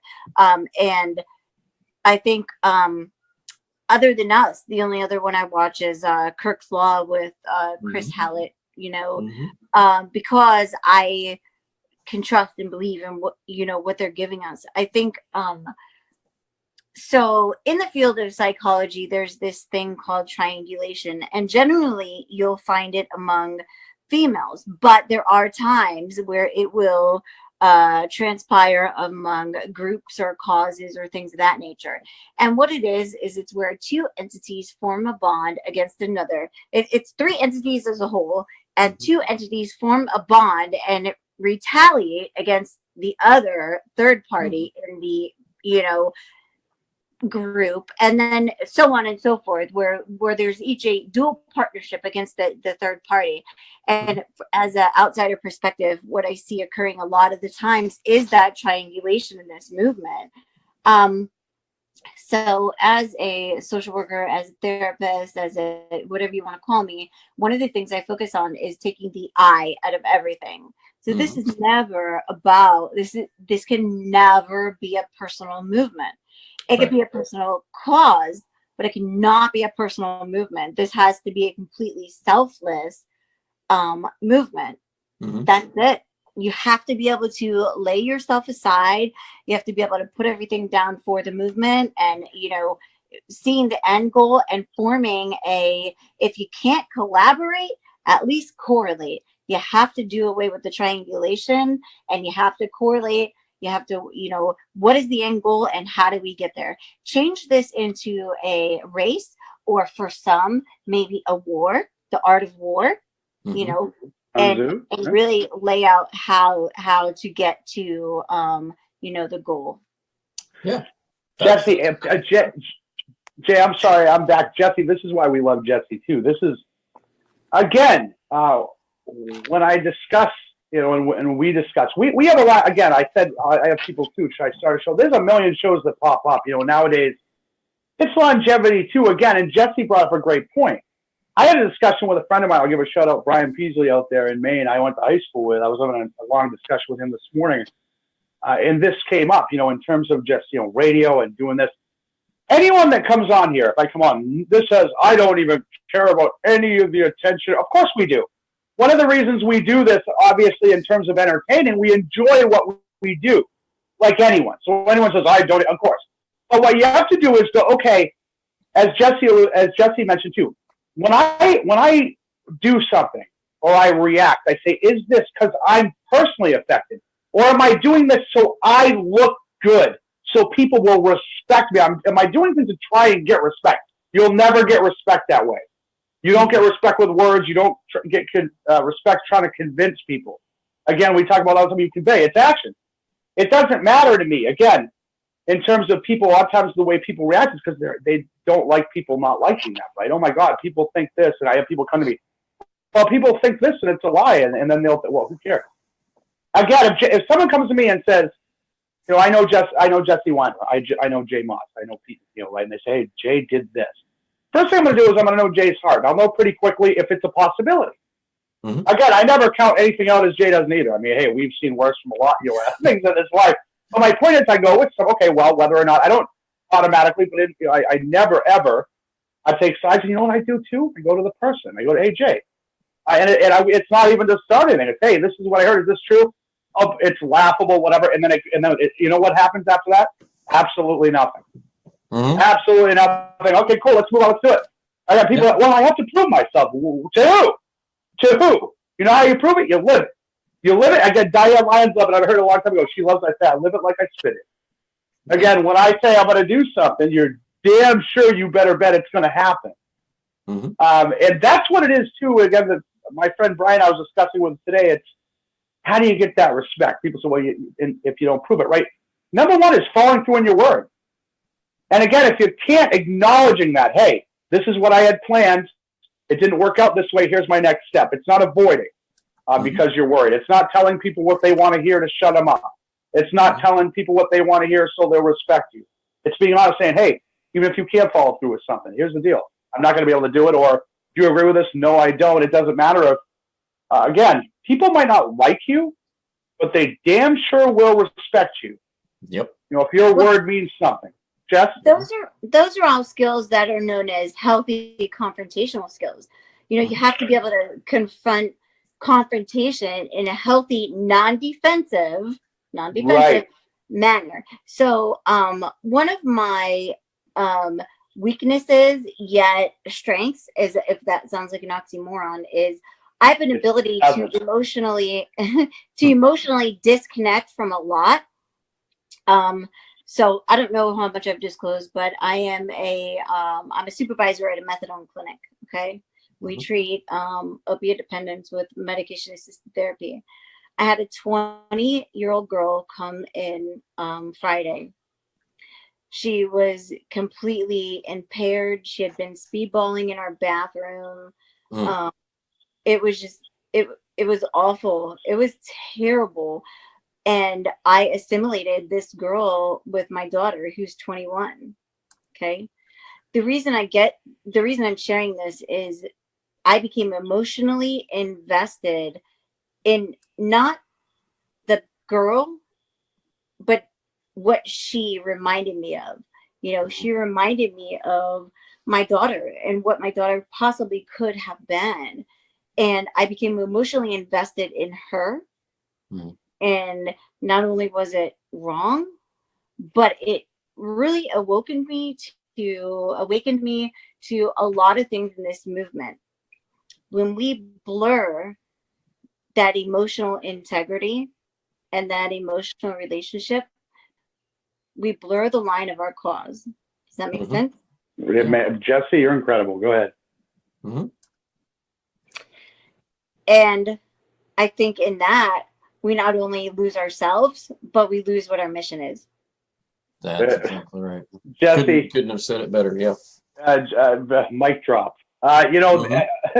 This is so absolutely true in that sense. Again, losing focus. And I always do. I'll reflect a lot during the day and say, okay, am I about, like, if I'm going to react, you know, the instant bang, right away, the way we think we're going to react. I stop myself on every level, even if it's just between my wife and I. You have to reflect inward and say, what is it in my life that when this person is saying this to me, this is how I react? Because you got to look and say, what is it about this insecurity there? If someone says, hey, if I say, hey, J Moss, or you say, hey, Bud Veno, you're a fraud. If I all of a sudden, you know, it's not saying straight up someone's a fraud, but you've got to ask yourself why that bugs you, why that bothers you. It could be straight up because you know on some level that you might be. Again, at the end of the day, too, it's about, again, it sounds overused, but being able to look in the mirror. Jessie brought up that point, too, about in the society. I discussed this again with a friend this morning and another one the other day. We've lost the ability to conduct a healthy relationships, even with the stuff of the radio show. I talk about you and I disagreeing at some point, Jay. But you know what we do? We conduct our relationships in a healthy way. We don't go to each other and F this and now I hate it like a grade schooler. We say, Jay, do we ever get passionate? Sure, but we recognize. We recognize a lot of things because we love and respect each other enough. Is it 3 a.m? Is Jay, again, we're all self-centered as human beings. Everyone has something that's gone on that day we don't have a clue about. You hear that all the time. You know, it's absolutely true. We don't know. And the people in this movement, most of them, you know what, they are hurting. They're hurting. And what do we do? Again, I say a lot too, we a lot of times we will belittle and attack family members because that's who we feel safest with, right? Because we know them the most, we know their vulnerabilities. Same with people in this movement, right? People we get comfortable with. We outwardly, you know, when we're tired, when we're feeling offended, we go after the people that we've been close with. I see it too. We see it all the time, Jay, right? Well, so-and-so, you know, you'll see little secrets that come out when people confide in other ones. Well, you told me and you see this and that. It's absolutely an insecurity on every level when you put it out there or feel like you have to defend it. If you have to put it out there that someone's this and someone's that in terms of just trying to hurt their character, you're insecure. And if you're the person and you have to defend it and tell the other, you know, say what a piece of garbage the other person is, again, not productive, and it reeks of insecurity. And again, a lot of this, sometimes if I'm just bored, which is very rare lately, I go in just for the psychological evaluation. You know, wow, man. So as Jessie said, you've got to really look inward and see what it is within you that's making you react. And again, sometimes it's great too, because if sometimes, you know, even you and I, Jay, I know you feel so good sometimes. You feel like you have certain things defeated in terms of, learning in this life and how to react, how to conduct. And then every now and again, there'll be something in there someone will say, and it kind of gets to you. And you feel kind of mad at yourself that it does. You're like, oh, I thought I was beyond that. But it's a wonderful learning opportunity if you look at it that way, as opposed to, you go, okay, what is it? What is that one little thing that really got to me? What is it? And it might not be something so deep. You could be tired. It could be just a lot of different things. But if you could look at it within you and wonder and ask yourself why you're about to react that way, or if you did and you quote unquote regret it, which, I hate that word, Jay. Yeah. And ask yourself, that's how you learn. That's how you grow. The Dr. Phil term, who I hate using, how's that working out for you in terms of, I've done this for 20 years, whatever the behavior is, right, Jess? Mm-hmm. How's it working out? Jess is bred from pain too. The little I know about Jess in her personal life in terms of how she's come up in this life. A lot of that greatness, Jay, sleeping on park benches. Going through a ton. This isn't any woe is me, but these are people that are great people. This is how you do it, because you're stripped to nothing, naked, broken, alone, and you don't have a choice. And you honestly, if you're in a loving place, you don't want to see other people like that. Yeah. That's the key too. If you're really in a good place, say it all the time, say happy people don't cut others down. Mm-hmm. So when it's a situation where I know it won't go to a good place, I just cut it right off. Block. That's not because I hate a person or I'm trying to save them, because I understand too, when people are emotional, they do ridiculous things sometimes. And then 2 days later, again, we regret, oh man, I shouldn't have done that. So I save other people. I'm not saving me. Believe me, it's other people I'm saving. That's exactly true. And I had someone a while back who asked me why I was so concerned with what someone might say about me. And this was in the past, probably a year or so ago. Why are you so concerned with what they say? I said, well, honestly, it's not what they say. I'm more concerned with what other people think. And like, why are you concerned with what other people think? And I thought to myself, I don't know. And they were like, they just looked at me and was like, look, they don't F you, they don't feed you, and they don't finance you. Why do you care? Right. Well, yeah. Well, even still, you're absolutely 100% right, Jay. And we've heard that repeated. And I've said it before. I said it to my wife just last night. And I'll be very blunt. I said, because we've discussed this, and of course, my poor wife, a dozen years now, when she has to hear this all the time. Poor thing. God bless her. She's a saint. My point is that, and I said, it doesn't matter if you feed me, finance me, effing me. And even if you're doing all those and effing me, you are not going to hold that over my head. So you can F me and feed me and then get out if you think you're going to use that as motivation to control me. Doesn't matter. And I say, as with anybody in that sense, you're right. It doesn't matter in that sense. It doesn't even matter what they're doing. If someone's going to treat you in a way you shouldn't be treated, again, the person I was discussing with earlier, Jay, it's all what we allow, 100,000,000%. Mm-hmm. How we allow people to treat us. And the problem is, as we allow certain things, we don't feel good about it. I should have said something. And then things build up within you too. Right. The person the next day does it worse because they got away with it and you didn't, and you allowed it that day. So you go, you know what? Kind of like I said to my friend this morning. Kind of like going to the dump. If you have to go to the dump and you don't have trash collection, I'll go tomorrow. I'll address it tomorrow. And then all of a sudden the dump is like this trash coming out of your shed from all, there's trash everywhere. It's overwhelming. And then you explode. You get mad. You can't handle it. Same way. That's why, how much easier it is, Jay? And you've learned this too, and I have, even just within ourselves, in our relationship, is how much easier is it right when something bothers you? You're fine. Everything's cool. Someone says something and right away, dang, hold on. Are you cool with everything? I am. This might be, just confusion. This really bothered me. Right there. As opposed to, no, everything's fine. Then you get off the phone, what we all do. Mother effort. I know what they're doing. And half the time you don't. My point is just address it right then. And then it cuts all the BS out. If you know someone has done something or said something right then to cut you down, or it's BS and they're trying to kind of slut, address it right. Hold up. Yep. Whoa. Again, as Jessie said, that's a healthy way. Again, most people are so unused to that now. They get thrown way off.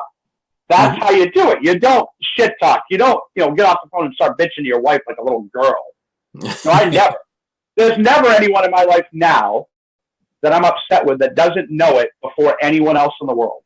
Mm-hmm. I try to always, hey, we're going to address this or not. And if the person loves you and respects you enough, again, I always assimilate it because of you and I, Jay, and Jessie and stuff, because people could see it and they see it everywhere.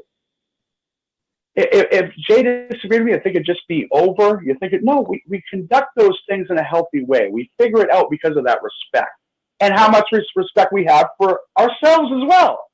There's lines. There's also lines that Jay knows he can't cross with me and that I can't cross with him. Right. It's because it's respect as men, as human beings. Same with Jessie. That's why it's unbreakable. A lot of people ask me, what's the chemistry here? Why is it working so well for this show? It's that. There's no... Jay's not trying to outdo Bud Veno this week. Bud Veno is not trying to outdo Jay. Jessie knows she is supported. Period. And is rooted for and pulled for because she's that damn good. Just like Jay Moss. It's true love, genuine support and love. Yeah, I will agree with that. And I would say this also goes into the aspects that I like to talk about, because we talk about social engineering a lot. That's one of my favorite aspects. And I remember when I had posted something about a year ago, and I'm sure you guys all saw it, where it was just like, I just said, child support, go. And we had thousands and thousands of comments. And it's because it always elicits a response. Always. Emotional. It's an emotional response. And it's the same thing that these people are doing to you, and you don't recognize it. You don't recognize the fact that they're trying to elicit a response from you. If you don't give them the response, it moves on. Jess, go ahead.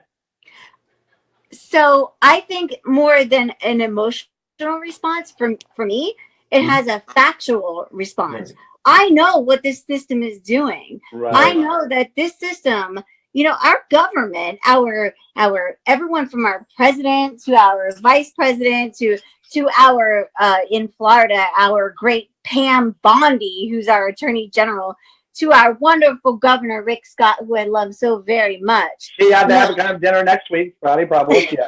They want to sit on the sidelines, and then they want to talk about child trafficking and exposing child trafficking and passing all these laws to stop child trafficking.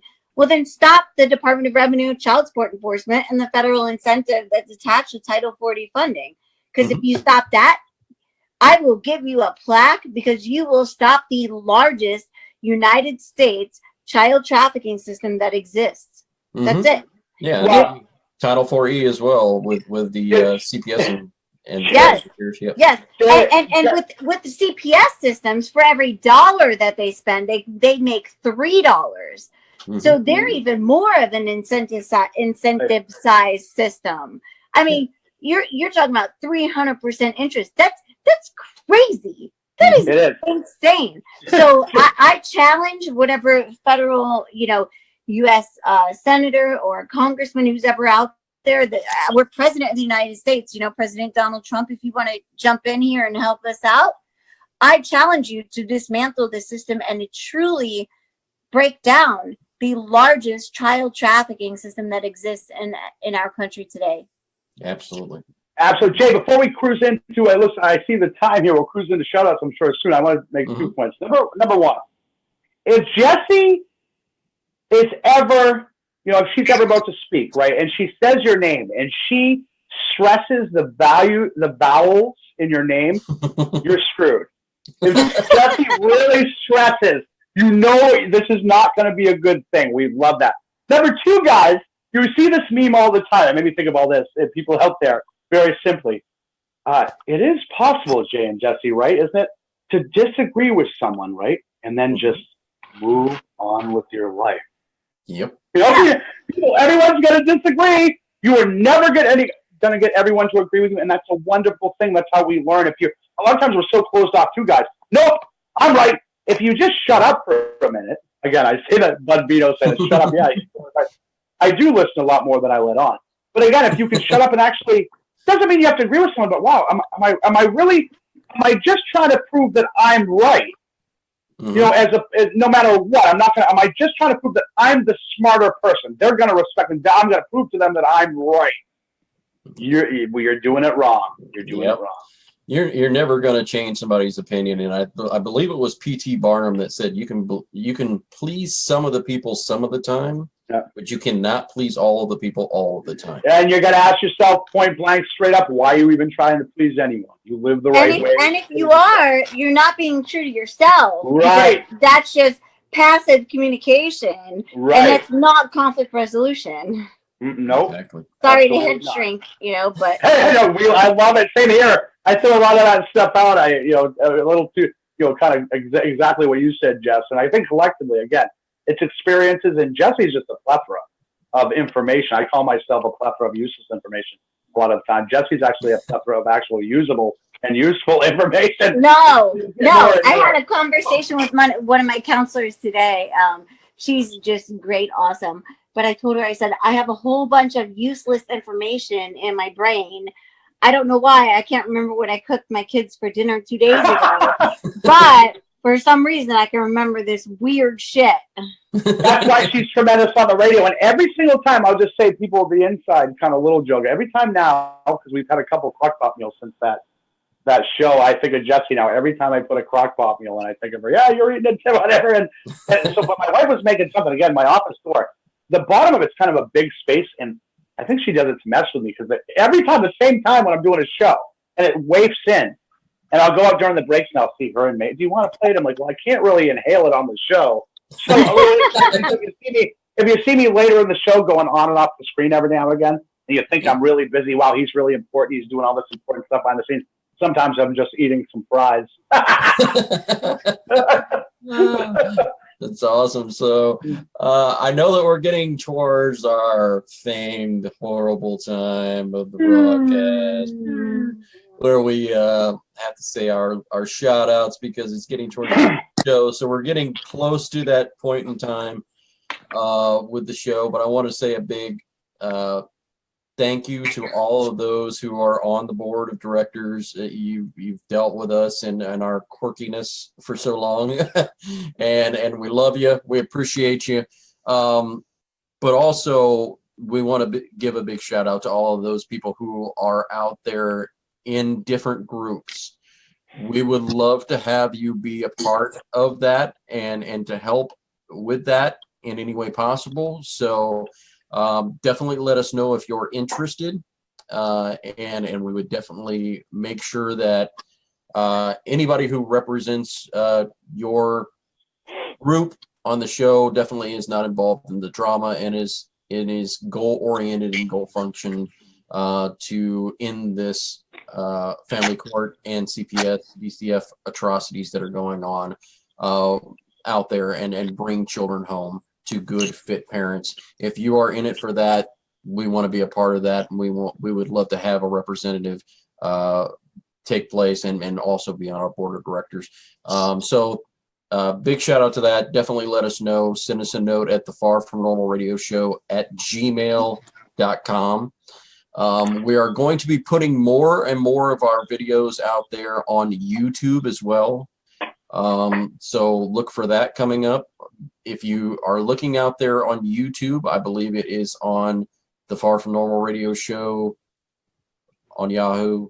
I believe you can look us up that way. Yeah. You can also look up Bud Veno too, and I have links to all the show stuff too, so you can find Far From Normal there too. Yes, and on Twitter we are Far From FFN Radio Show.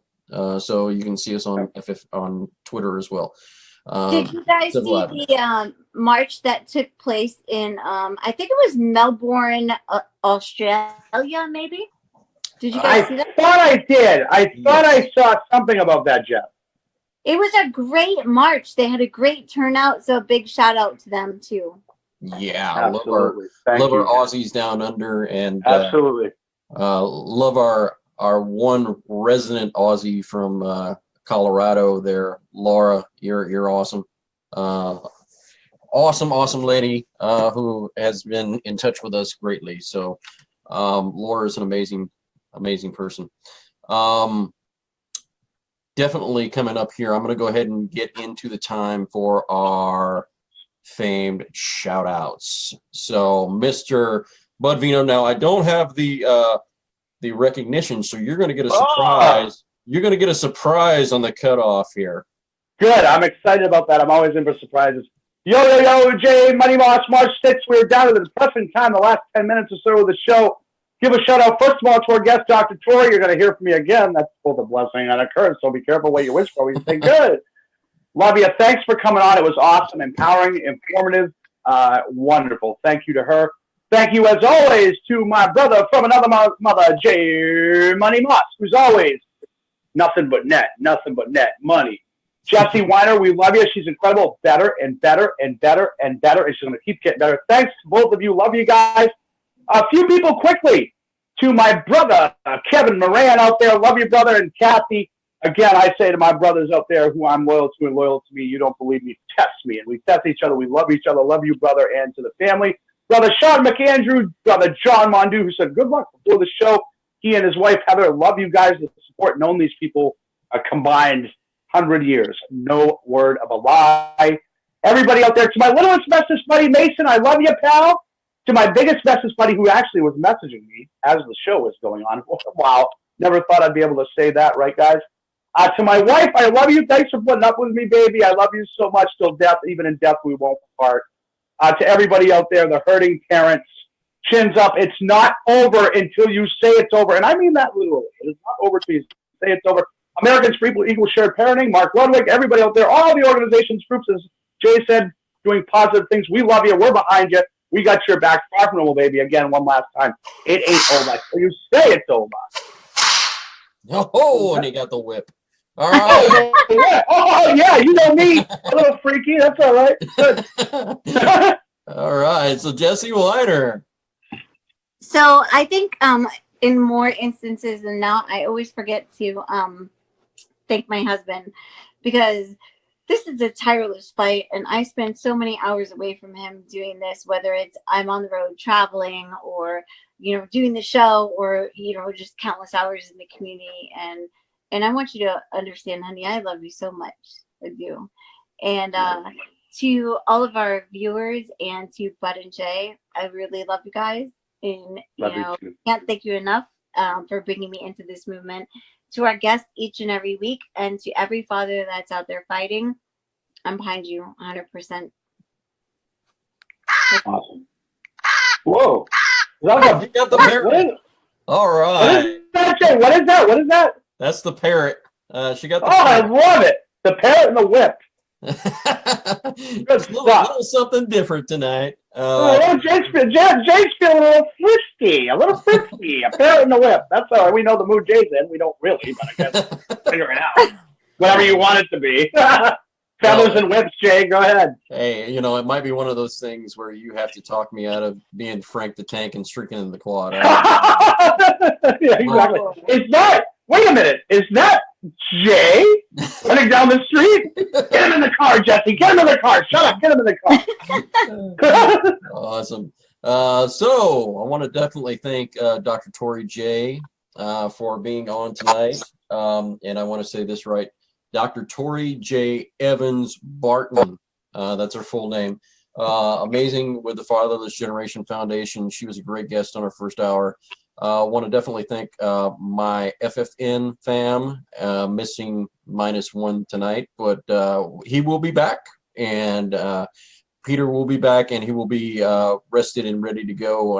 I'm sure he's going to be fired up our next broadcast. Oh, yeah. Speaking of our next broadcast, it'll be next week, next Tuesday night, same bat time, same bat channel, and we will be having Liz Pike on in our first hour. I'm sure we may have a second guest on. We'll see. It always happens that way. It's always the last thing because we're far from normal. So that's how it usually works here. And I will say this, we'll probably get off the broadcast just a tad bit early tonight, which isn't that bad. We can close things out, but I will say this, awesome guests that we have had on so far. We've had everybody from Prentice Powell to Natasha Pavlovich to Patricia M. Thompson. We've had Dr. Tori J on tonight. We've had Mark Ludwig. We've had Cash Jackson. We've had you name it. We've had on here. Which, by the way, I would be remiss not to congratulate Mr. Cash Jackson on winning the Libertarian Party candidate for Illinois, and he will represent for the governorship gubernatorial. I don't even know how to say that. Why is it? Yeah, you did a great job. Why do they say? Why do they call somebody a goober anyway? I don't understand that. Well, also quickly, I want you to continue with that. Yes, definitely. Props to Mr. Cash Jackson. Good luck out there in Illinois. And also, I want to give a shout out, much love to Melissa, Isaac, and David and family. Yes, I want to give them a quick shout out. We're with you, praying. We love you guys. Thanks for all you do too. And again, pulling for you. And again, yes, as you said, Jay, Mr. Cash, Mr. Jackson, good luck. Good luck. Especially as Alabama continues to fight for their equal time sharing bill.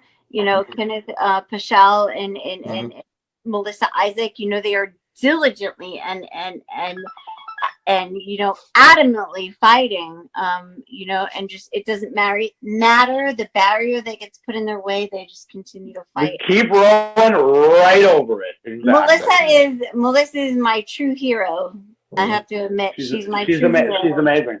Yes. Melissa's someone actually, quickly, I know we're ending as someone who's actually brought a lot of light, into my life in terms of, she's one of those ones on the radio where I've listened, even when we had her on, I go, oh my Lord, she's brought so much to this movement as me personally. I owe her a lot. Absolutely. Myself as well. Yeah, she's an amazing woman. And definitely we will be in contact with her and keep updated on David as well. Absolutely. Keep him in your thoughts and prayers. Absolutely. Unfortunately, there was an accident in which he received some very bad burns. So definitely keep him in your thoughts and prayers for those who don't know. And I will say this though, it looks like he's just been released or going to be released from the hospital. So I had heard that. That's great news. Great news. He's been released. Yes, I heard that too. Yeah, through the grapevine. So the prayers are working. The thoughts are working definitely, and we're going right direction. Because if those prayers work for that, those prayers are going to work for this movement too. Keep them updated. Keep praying. Keep fighting. Do what you do in this movement every single day because it matters. The people out there like Americans for Equal Share Parenting, Disgusted Dads, MAFA. I can go on and on, CLU, Clean Law, definitely all of the people out there that are doing an amazing job. Keep it going, keep it rolling. And for our FFN fans, in which we've happily called the FFN Asylum. Yeah, you got your supporters right here, and they're right here. We support you guys just as much as you support us. So we want to say, like we say in every single broadcast, you are important, you are loved, and you are cared about. God bless. Chins up, yeah!